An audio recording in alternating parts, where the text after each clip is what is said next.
As mulheres mais incestuosas da história do México. O lado obscuro das famílias mexicanas. Em certas partes do México, há histórias que não são contadas em voz alta. Elas não aparecem nos jornais, não são ensinadas na escola e não são mencionadas à mesa. São histórias que se escondem atrás de paredes de madeira na serra, em casas de adobe esquecidas pelo tempo, em comunidades onde o silêncio é costume e o sangue se torna prisão. O que acontece quando o isolamento, a ignorância e a necessidade se combinam? O que acontece quando os laços familiares ultrapassam os limites naturais, não uma vez, mas geração após geração? Esta história não fala de lendas, nem de superstições, mas de vidas marcadas por decisões que se repetem, de mulheres que nasceram em círculos fechados, onde ser mãe, filha e irmã podia significar a mesma coisa. O que você está prestes a ouvir não é confortável, não é simples, mas é necessário. Eu sou Burgo e este é o México Proibido. Se é a primeira vez que você está aqui, inscreva-se no canal para não perder as histórias que outros preferem calar. Porque neste espaço falamos do que muitos se recusam a ver, do que pulsa na sombra das nossas próprias comunidades. Hoje, eu vou te contar 5 histórias que você dificilmente esquecerá. Mulheres que viveram presas por laços de sangue demasiado próximos. Mulheres que foram julgadas, ignoradas ou simplesmente enterradas no esquecimento. Mulheres incestuosas. Não por maldade, mas por hábito, por abandono ou por um destino selado antes mesmo de nascer. Tomasa Henriques nasceu em 1920, no alto da Sierra Juárez, em Oaxaca. Sua infância foi marcada pela solidão mais absoluta. Órfã desde os 9 anos, ela ficou a cargo de seu irmão mais velho, Jacinto, um jovem de apenas 15 anos que assumiu o papel de pai, mãe e protetor. Eles viviam a mais de 2 horas a pé da aldeia mais próxima, numa cabana que mal se mantinha entre as árvores e as pedras. Não havia escola, nem rádio, nem visitas. O mundo se limitava ao que seus olhos podiam verdes do topo da colina. Jacinto aprendeu a cazar, a semear milho. E Tomasa cuidava do fogo e da água. Durante anos, eles sobreviveram num isolamento tão profundo que, pouco a pouco, começaram a se ver não só como irmãos, mas como únicos companheiros possíveis no mundo. Não houve decisão consciente. Não houve cerimônia. Simplesmente aconteceu. Aos 16 anos, Tomasa engravidou de seu próprio irmão. E ninguém soube. Não porque o escondessem, mas porque não havia ninguém para perguntar. O primeiro Ijo Nación, a mesma cabana onde eles nasceram. Eles o envolveram numa coberta tecida por sua mãe e o batizaram com água da chuva. Eles o chamaram Apolônio, mas Apolônio nunca disse uma palavra. Ele nunca balbuciou, nunca riu. Ele só emitia sons guturais que se pareciam mais com os animais da montanha do que com qualquer criança. Aos 2 anos, ele ainda não andava. E, no entanto, para Tomasa e Jacinto, era normal. Eles não conheciam nenhum outro parâmetro. Com o tempo, mais crianças vieram. No total, 7. 4 deles nasceram com deformações visíveis, olhos desalinhados, mandíbulas que não se encaixavam bem, torsos curvados. Um deles morreu antes de completar 1 ano. Outro, Juanito, só andou com a ajuda de uma bengala a partir dos 5 anos. Nenhum aprendeu a ler e escrever. Eles nunca saíram da montanha. Alguns nem sequer foram registados. A família nos diques vivia numa espécie de tempo suspenso, onde as estações marcavam o ritmo da vida e a consanguinidade moldava os corpos e os espíritos de cada nova geração. Os poucos vizinhos que viviam num rancho próximo sussurravam histórias sobre os estranhos da colina. Dizia-se que eles não eram maus, mas que havia algo de retorcido neles. Ninguém os visitava. Ninguém perguntava. Os anos passaram e Tomasa envelheceu sem ter posto um pé na cidade. Ela morreu aos 78 anos, rodeada de filhos e netos que mal conseguiam cuidar de si mesmos. Ela nunca teve contato com um médico, nunca recebeu ajuda do Estado.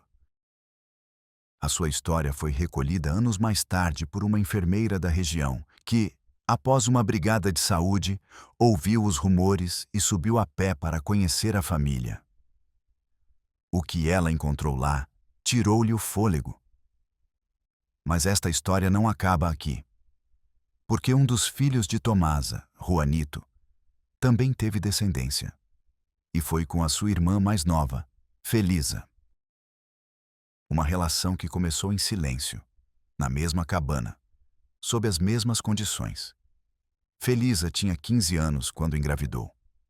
A criança nasceu com os olhos completamente brancos, sem íris visíveis. A sua respiração era fraca. Ele não chorava, apenas gemia. Ele sobreviveu 3 anos. Ele nunca andou. Ele nunca falou. Ele foi enterrado atrás da casa, ao lado de uma cruz de madeira sem nome. Felisa caiu numa profunda tristeza. Ela parou de comer. Durante meses, ela mal saía de casa. Ela morreu antes dos 30 anos, consumida por uma dor que ninguém conseguiu nomear. Juanito continuou a viver com os seus outros irmãos, até que, um dia, desapareceu entre as árvores. Alguns dizem que ele se perdeu. Outros acreditam que ele escolheu não voltar. A história dos Endigues foi conhecida apenas por fragmentos, por vozes apagadas que contavam o que viram de longe. Não há registros, nem fotos. Restam apenas os vestígios de uma casa que ainda resistem à serra e o eco de uma família moldada pela solidão e pela repetição genética. Mas o mais perturbador é que não foi um caso isolado. No México, existem outras histórias semelhantes. Algumas mais recentes, outras ainda em desenvolvimento. Como a que aconteceu nas terras altas de Chiapas, décadas mais tarde, e que tem como protagonistas 2 irmãs que nunca deveriam ter nascido. Que a mãe delas não era apenas uma vítima. Ela era também filha do seu próprio pai. Na próxima parte, irei contar-te a história das Urdes e Maria. Mas o que estas raparigas viveram não se compara a nada do que ouviste antes. Porque há momentos em que a genética não herda apenas a cor dos olhos, ela herda também a dor. As Urdes e Maria nasceram em 1954, numa pequena comunidade das terras altas de Chiapas, onde o tempo parecia parado. As casas eram de adobe, as ruas de terra, e os dias eram regidos pelo canto dos galos e pelas decisões dos anciãos.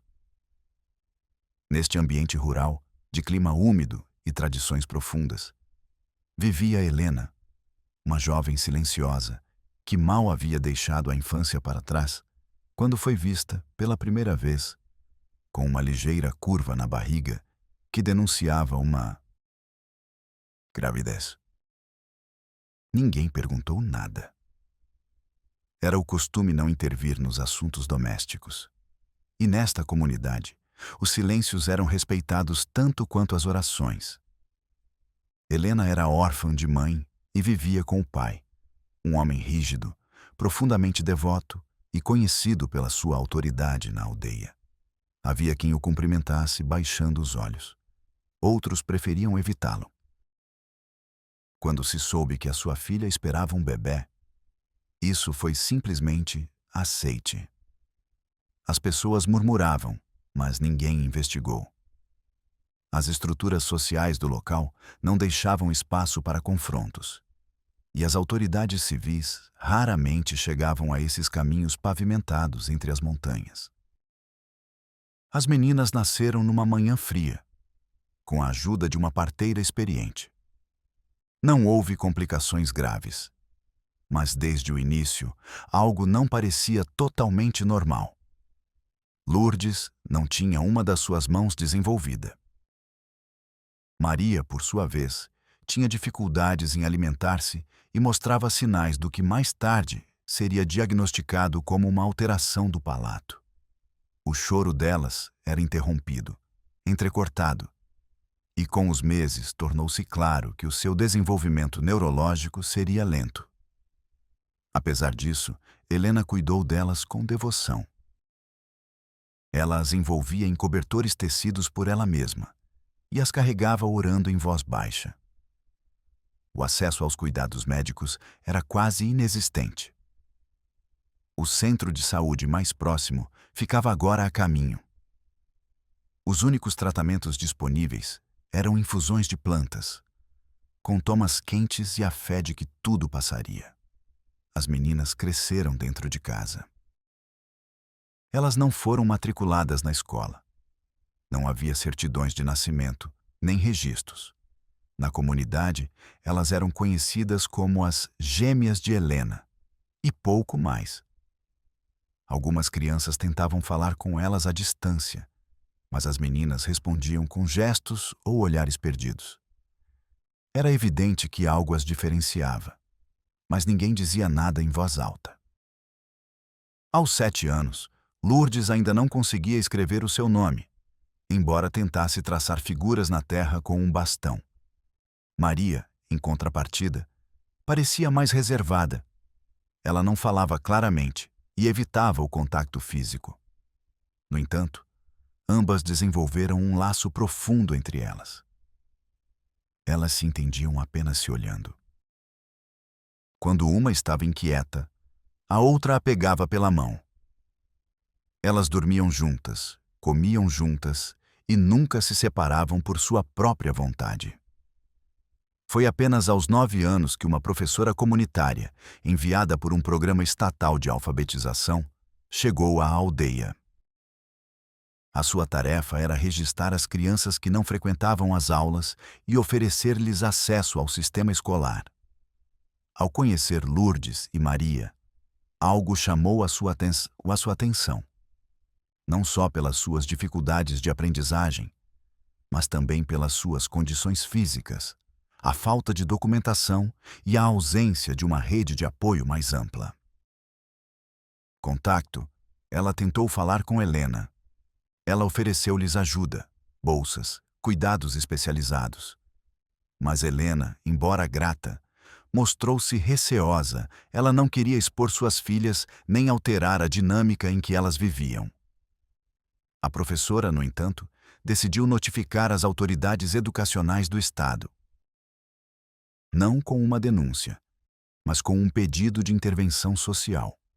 Semanas depois, uma equipe multidisciplinar de saúde chegou à aldeia.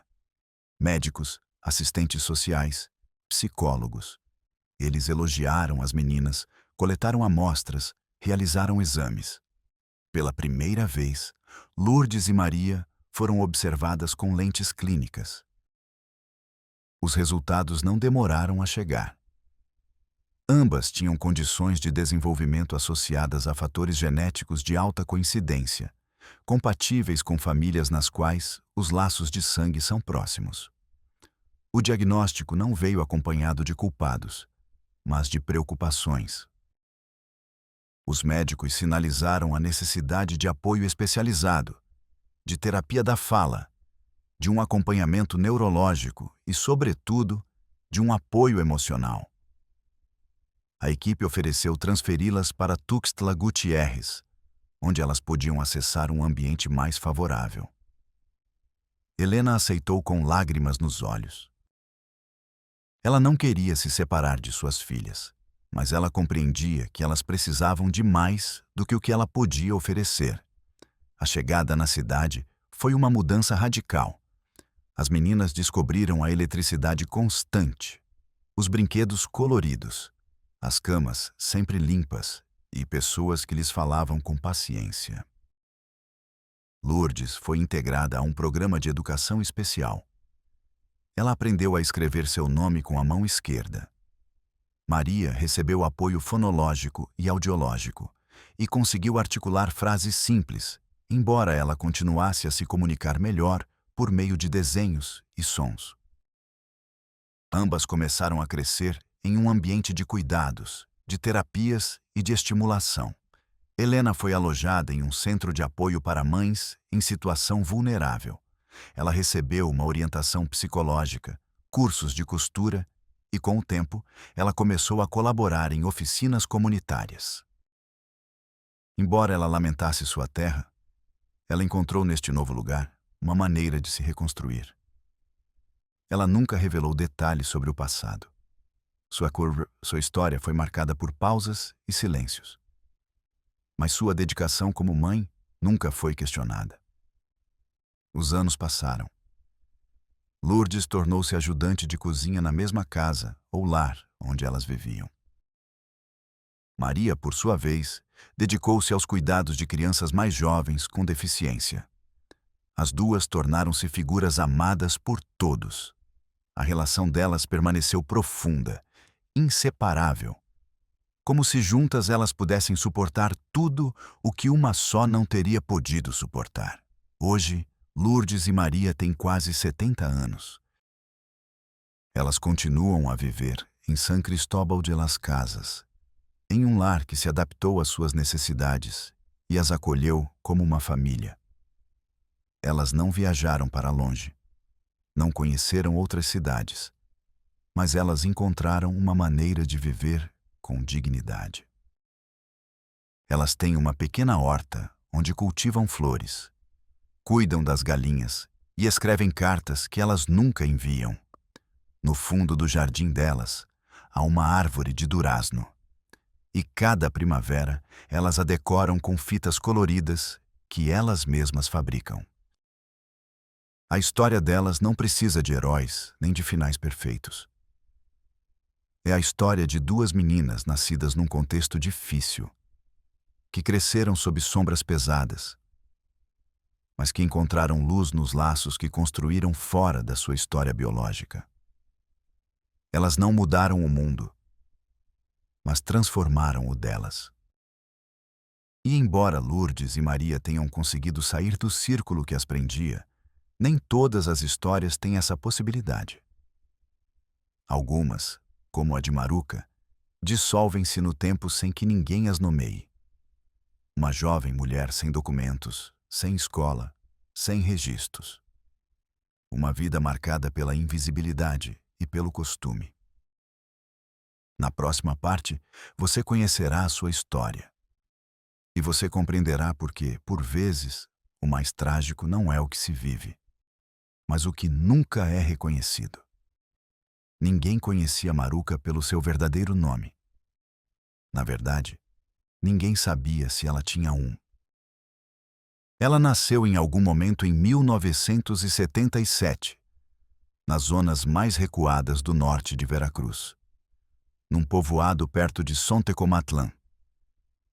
A sua história é uma daquelas que não aparecem nem nos arquivos, nem nas certidões de nascimento, nem nos documentos oficiais.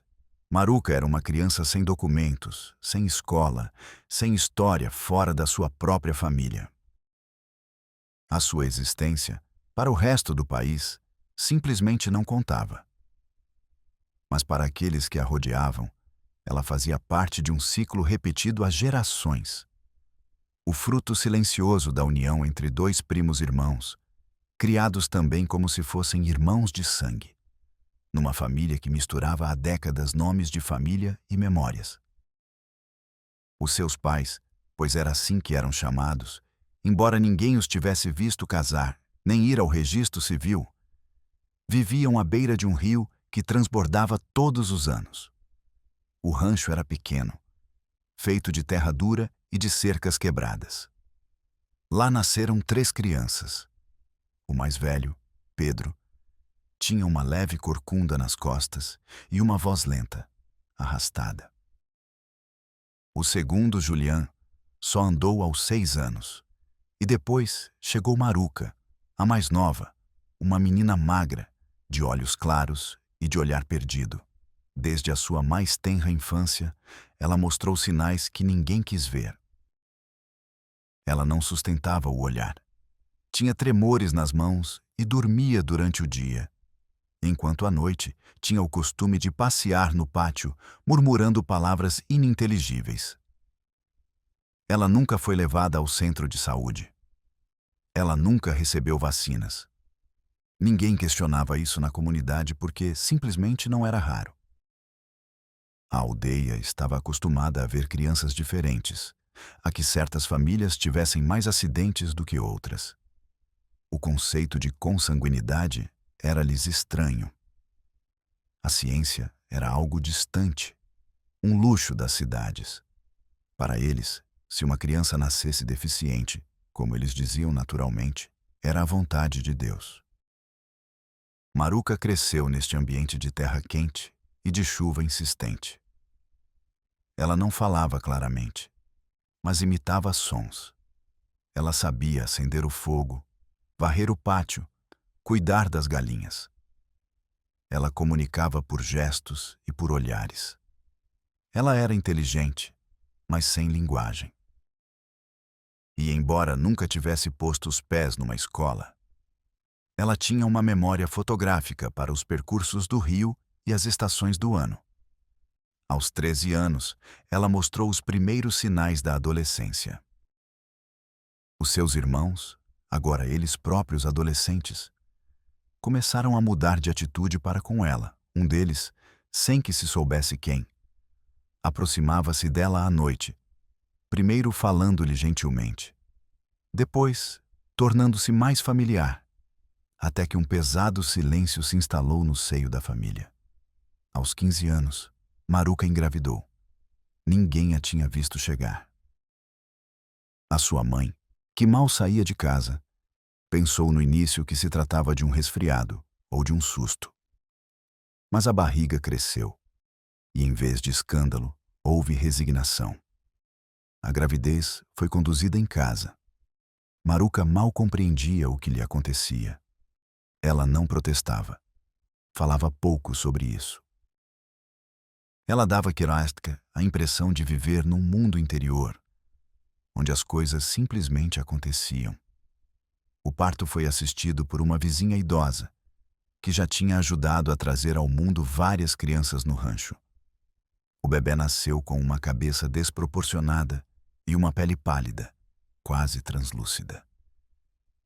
Ele chorou apenas alguns segundos. Depois, o silêncio. A criança viveu 6 meses.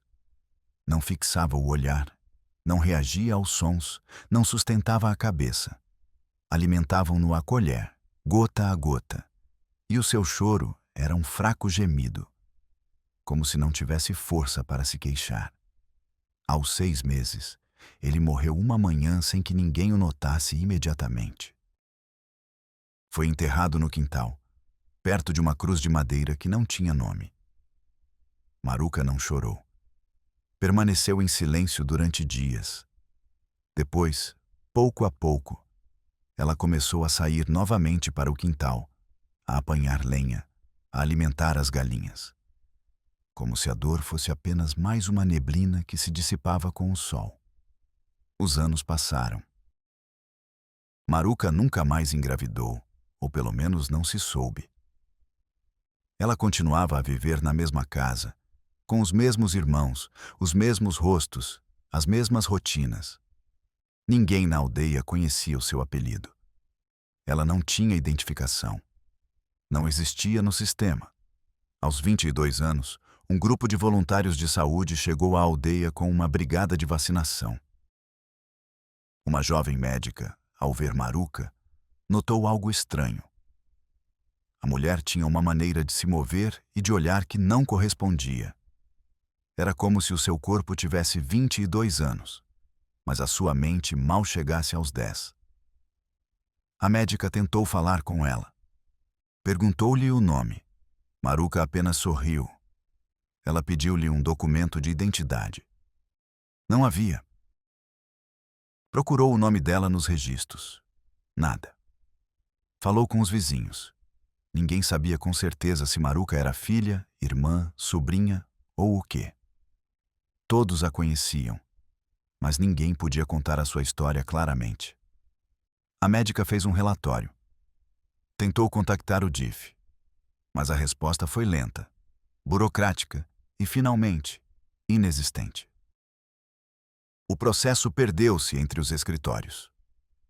Maruca permaneceu lá, como sempre, invisível para o Estado, mas plenamente presente na terra que a tinha visto nascer.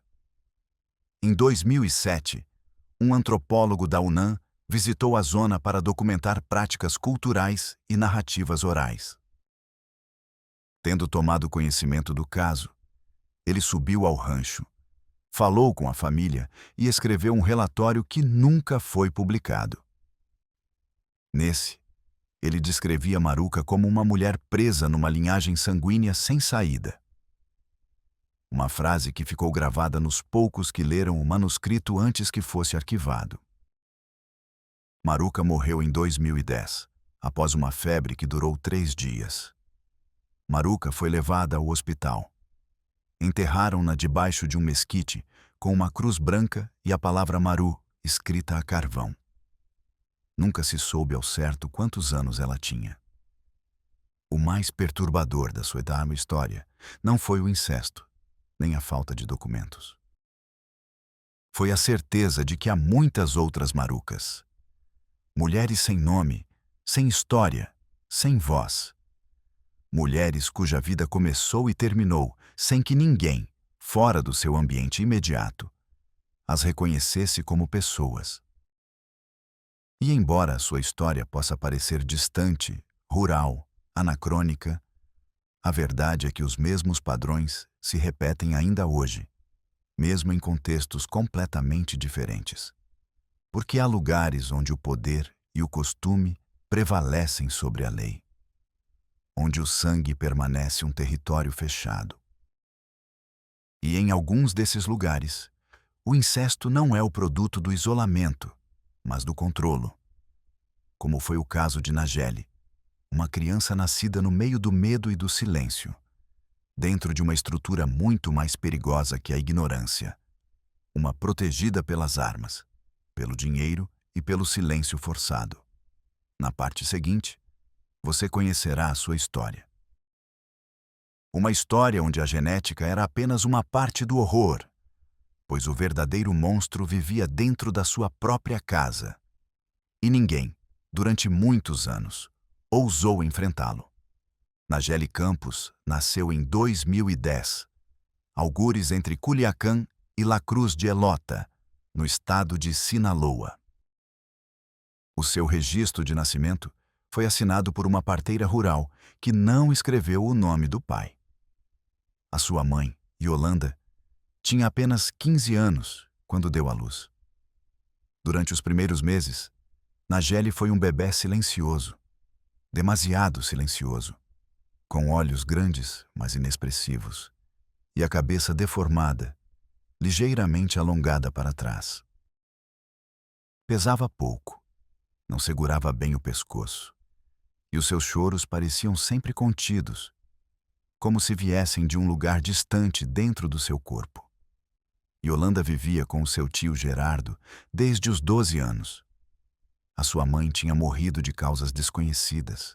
Alguns diziam envenenada, outros que se tinha suicidado, e o pai tinha desaparecido há algum tempo. Gerardo era o irmão mais velho da sua mãe, um homem conhecido pela sua dureza, respeitado na zona, com ligações não totalmente claras. Sabia-se que ele trabalhava para um grupo local do crime organizado. Nageli tinha armas em casa, carrinhas com vidros fumados e uma forma de andar que impunha o silêncio quando ela atravessava as ruas do bairro. Ninguém tinha a ideia de fazer perguntas sobre o que acontecia dentro do seu lar. Nageli nasceu numa dessas casas, com um portão preto e janelas cobertas. Durante os primeiros dias, a família não permitiu visitas. Depois, disseram que a menina estava doente, que tinha um problema de nascimento. A menina não se lembra da menina, mas a menina não se lembra da menina. As raras vezes em que alguém a via na loja, ela caminhava de cabeça baixa, magra como um galho seco, com os olhos encovados. Quando a interrogavam sobre o bebé, ela dizia que estava bem, que dormia muito, que os médicos diziam que ia melhorar, mas Nageli não melhorava. Aos 3 meses, uma enfermeira da clínica popular, onde Yolanda foi buscar leite em pó, notou algo estranho. Ela tinha espasticidade nas pernas, o crânio de forma normal e um tônus muscular muito baixo. Quando a interrogou sobre os antecedentes familiares, Yolanda hesitou. Ela disse que o pai estava longe, que não tinha contato, que o tio a ajudava com a educação. A enfermeira fez um relatório interno, mas nada aconteceu. Nessa zona, os processos delicados eram arquivados rapidamente. Ninguém queria problemas com pessoas poderosas. Aos 6 meses, Nageli foi levada para o hospital por uma infecção respiratória. Na sala de urgência, os médicos notaram uma série de anomalias: hipotonia generalizada, microcefalia, malformação cardíaca congênita e um desenvolvimento psicomotor muito abaixo do que era esperado. Fizeram-lhe uma ressonância. Encontraram uma hidrocefalia, uma acumulação de líquido no cérebro, e determinaram a necessidade de lhe colocar uma válvula de derivação. Foi nesse momento que um geneticista pediu um estudo cromossômico, devido à quantidade de anomalias presentes. O resultado do estudo foi chocante. Coincidências genéticas próprias de uma relação de primeiro grau entre os pais. DNA idêntico em grandes regiões do genoma. Padrões compatíveis com uma fecundação entre parentes diretos. Não entre primos. Não entre parentes afastados. Entre tio e sobrinha. O hospital tinha a obrigação legal de o reportar. O caso chegou ao Ministério Público. Pela primeira vez, um processo foi aberto. Yolanda foi chamada a testemunhar. No início, ela negou tudo. Ela disse que o pai era um jovem de fora, alguém que ela tinha conhecido num baile. Mas a pressão aumentava. As provas eram irrefutáveis. Finalmente, numa pequena sala sem câmaras, ela confessou em voz baixa que tinha sido o tio dela. Que desde os seus 12 anos, ela tinha sido a mulher dele, que ele a tinha cuidado, protegido, alimentado. Que ela o tinha feito porque não tinha mais ninguém. Ela não chorou. Ela não tremeu. Ela apenas falou como alguém que repete algo aprendido. Gerardo foi preso 2 semanas depois, numa operação discreta e sem ruído. Ninguém o viu chegar à prisão. Ninguém o viu sair. O que aconteceu depois não era claro. Alguns dizem que ele subornou o juiz. Outros asseguram que ele foi transferido para outra região, onde continuou a operar sob outro nome. Yolanda foi colocada sob a guarda do DIF. Michele foi internada num centro de cuidados especiais em Culiacán. Ela tinha mal 1 ano de vida e já acumulava mais diagnósticos do que dias felizes. Atraso global do desenvolvimento, epilepsia infantil, deficiência intelectual grave, dependência total para a alimentação, mobilidade e cuidados pessoais. Com o tempo, Michele aprendeu a sentar-se com ajuda. Ela mexia os dedos, fazia sons guturais que só a mãe parecia entender. O seu olhar era fixo, como se estivesse a observar algo por trás de tudo. Ela não falava, ela não andava. Aos 4 anos, ela ainda não reconhecia o seu nome. Ela usava fraldas, era alimentada por sonda em períodos de crise e necessitava de terapias intensivas hemanales para evitar a deterioração muscular. Yolanda tentou recuperá-la várias vezes. Ela dizia que a amava, que queria criá-la, que era a sua única razão para permanecer viva. Mas os especialistas sabiam que ela não conseguia sozinha. Ela não tinha nem recursos, nem apoio emocional, nem as ferramentas para enfrentar o que essa educação implicava. A guarda não lhe foi concedida. Ela começou a visitá-la aos domingos. No início, ela ia toda semana. Depois, todo mês. Depois, ela parou de ir. Não se teve mais notícias dela. Hoje, Nayeli vive num lar do estado. Ela tem 14 anos. Seu corpo é frágil, sua pele pálida. Ela não articula palavras. Nesses dias em silêncio, olhando pela janela, seguindo com os olhos as sombras que se movem no pátio. As cuidadoras dizem que ela sorri quando ouve música suave. E que às vezes, à noite, ela parece adormecida com os olhos abertos, como se estivesse a vigiar algo que ninguém mais pode ver. O processo de Nayeli foi encerrado sem condenação firme. Sua história não foi contada na mídia. Não houve indignação pública, nem protestos, nem justiça. Não houve um silêncio de Enso, como aqueles que se cultivam nos lugares onde o poder ordena que se cale. Mas mesmo nas histórias mais sombrias, há por vezes um alívio. Todas as mulheres marcadas pelo incés não nasceram para sofrer. Algumas encontraram um caminho distinto. Como Clara Estrela, uma mulher nascida numa comunidade menonita de Chihuahua, cujos traços físicos contavam uma história genética complicada, mas cujo espírito desafiou os prognósticos. A próxima parte conhecerá sua história. Uma história de risco, de herança silenciosa, mas também de resistência. Porque às vezes, mesmo a genética não pode ditar o destino completo de uma vida. Clara Estrela nasceu em 1975, numa colônia menonita localizada nos arredores de Cotemoc, Chihuahua. Seu mundo, desde o primeiro dia, foi cercado por regras estritas, costumes ancestrais e uma fé profunda que moldava cada aspecto da vida diária. Na sua comunidade, a endogamia não era vista como um tabu, mas como uma extensão da tradição. Casar-se dentro do grupo, de preferência entre parentes distantes ou mesmo primos, era uma prática aceite, encorajada para preservar a identidade, a língua, a religião e a estrutura da comunidade. Foi assim que seus pais, primos em segundo grau, uniram-se em casamento com a bênção dos anciãos. Desde o nascimento, Clara apresentou características físicas incomuns. Ela tinha um queixo retraído, as orelhas de forma assimétrica e o palato fendido. Seu rosto não correspondia aos cânones comuns, e seus choros eram fracos, interrompidos por episódios de apneia.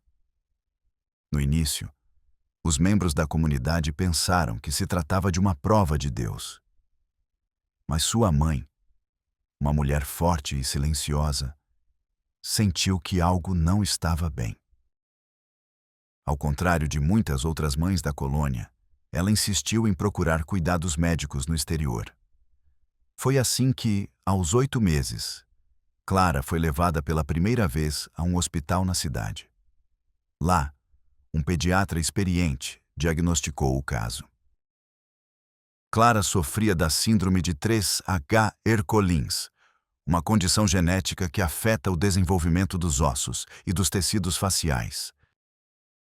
Embora a doença não esteja diretamente ligada à consanguinidade, as probabilidades de manifestá-la aumentam em populações fechadas, onde os genes circulam repetitivamente.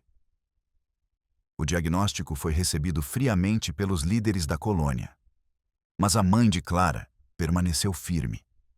Ela retornava ao hospital cada vez que fosse necessário. Ela aceitou as operações.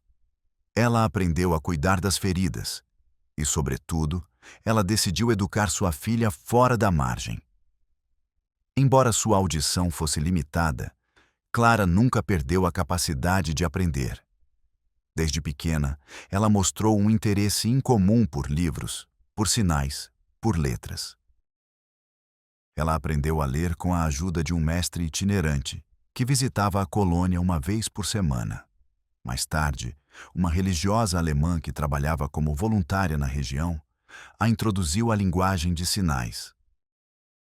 Aos 10 anos, Clara já conseguia comunicar com fluidez por sinais, ler contos infantis em espanhol e escrever seu nome completo com uma caligrafia firme. Ela era a única de sua família que sabia assinar. Apesar de suas conquistas, a vida dentro da colônia não foi fácil. Alguns a olhavam com estima, outros com desconfiança. Seu rosto diferente, sua maneira de falar, sua proximidade com pessoas de fora a faziam parecer uma anomalia. Houve aqueles que pensaram que ela deveria partir, que seu destino não era ali. Mas Clara permaneceu. E pouco a pouco, ela ganhou o respeito de todos. Ela começou a cuidar das crianças mais jovens durante as reuniões. Ela preparava os materiais escolares. Ela traduziu canções religiosas para a linguagem de sinais. Ela se tornou uma figura presente, silenciosa, constante. Aos 29 anos, ela se casou com Johann, um menonita de outra colônia mais aberta ao contato com o exterior. Johann não era aparentemente próximo. Ele havia crescido em Zacatecas, em uma comunidade que já aceitava visitas médicas frequentes e enviava seus jovens para a cidade para aprender ofícios. Seu casamento foi visto com bons olhos. Eles tiveram 2 filhos saudáveis, sem nenhuma malformação genética aparente. Clara os criou com o mesmo cuidado com o qual ela foi criada. Ela os ensinou a ler cedo, os levou para se vacinar e aceitou que eles estudassem em uma escola bilíngue. Hoje, Clara tem quase 50 anos. Ela continua a viver na colônia, embora com um pé em cada mundo. Sua casa é simples, mas sempre limpa, iluminada por livros, cadernos, desenhos de seus filhos e fotografias familiares. Ela havia dado palestras em pequenas reuniões médicas sobre a maneira de cuidar de crianças com síndromes congênitas. Às vezes, ela viaja para a cidade para acompanhar outras mães menonitas, que são confrontadas com diagnósticos semelhantes. Ela não faz isso como ativista. Ela faz isso como alguém que conhece o peso do isolamento e a força da perseverança. A história de Clara não é comum em contextos marcados pela consanguinidade. Não houve nem abandono, nem abuso, nem crime. Mas houve um risco biológico, risco social, risco emocional. A diferença foi no acesso, na vontade de uma mãe que desafiou o silêncio, na escolha de uma filha que não se conformou em sobreviver, mas que insistiu em viver com sentido. Clara não é uma vítima, e isso, nessas histórias, é uma exceção. Ao longo dessas 5 partes, nós percorremos histórias duras, dolorosas, complexas. Aquelas nascidas dentro de linhagens de sangue fechadas. Muitas vezes na impossibilidade de escolher, de escapar, de compreender. Mulheres que amaram aqueles que não deviam. Que foram criadas no silêncio ou usadas por aqueles que deviam protegê-las. Mas também conhecemos histórias de ternura inesperada, de cuidado autêntico, de resistência apesar de tudo. O incesto, em sua forma mais crua, não é apenas um assunto moral. É um problema social, médico, cultural. É um sintoma de isolamento, de ignorância, de estruturas que privilegiam o hábito sobre o bem-estar. E suas consequências são vistas em corpos pequenos, em mentes vulneráveis, em gerações inteiras que carregam os erros daqueles que vieram antes. Mas também é verdade que a ciência, a educação e o amor podem mudar a trajetória de uma vida. Que mesmo nas comunidades mais fechadas há espaço para a transformação, para a compaixão, para o futuro. Se esta história te fez refletir, te convido a te inscrever no canal México Proibido. Aqui continuamos a explorar o que muitos preferem não ver. As histórias que doem, que incomodam, mas que revelam verdades profundas sobre nosso país e sobre nós mesmos. Deixe seu comentário. Compartilhe este vídeo se você acredita que outros também precisam ouvir o que ninguém conta. E acompanhe-nos nos próximos episódios, onde continuaremos a percorrer os corredores escondidos da história mexicana. Há coisas que merecem ser contadas, mesmo que nos custe olhar.